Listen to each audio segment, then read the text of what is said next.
everyone. We're out here at a field that was just harvested. As you see behind me, we have some corn stubble, remnants of our summer crop, and now we're thinking about adding poultry litter prior to a small grain. So I want to talk to you a little bit about some things that are really important to check in terms of applying poultry litter out in these Piedmont soils. So we have really densely populated poultry industry, especially in the northwest part of the Piedmont.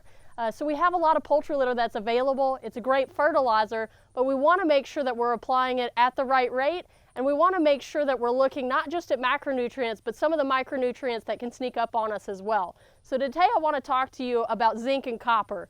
Zinc and copper are used within poultry diets. They're used, poultry needs zinc, and so part of that is going to be excreted and found within the manure. So we can have an accumulation of zinc and we can have accumulation of copper within our soils from repeated poultry litter applications. So some of these fields that have received 10, 20, 30, 40 years of annual application, we can start seeing those zinc accumulation get really high within our soils. So we want to make sure that before we apply poultry litter, we're sampling our soil to make sure that we know our zinc and copper levels before we apply.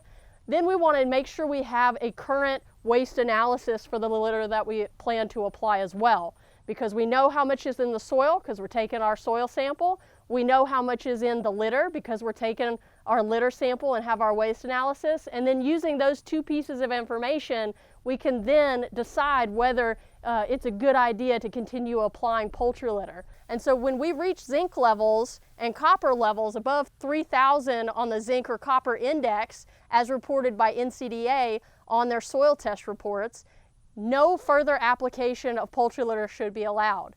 If you end up in a circumstance where you see a toxicity symptom within your field and you go out and you sample that for zinc and copper, or find that there is a zinc or copper toxicity, there are only two ways to alleviate that issue. One is to do tillage, but that's a one-time shot, and that only is if you haven't saturated the entire soil surface. The second option is to lime. And so if we lime to a higher pH, we're able to precipitate out that zinc and copper, so make it into a solid form and unavailable within the soil solution for those plants to take up and show toxicity issues. So those are the only two ways to fix it. So the best way to really approach this problem is to avoid it. So make sure you take your soil test and your waste analysis.